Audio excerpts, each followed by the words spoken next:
واضرب لهم مثل الحياة الدنيا كماء أنزلناه من السماء فاختلط به نبات الأرض فأصبح هشيما تذروه الرياح وكان الله على كل شيء مقتدرا.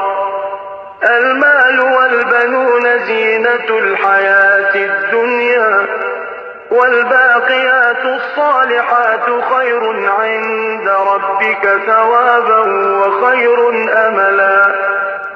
ويوم نسير الجبال وترى الأرض بارزة وحشرناهم فلم نغادر منهم أحدا وعرضوا على ربك صفا لقد جئتمونا كما خلقناكم أول مرة بل زعمتم أن لن نجعل لكم موعدا.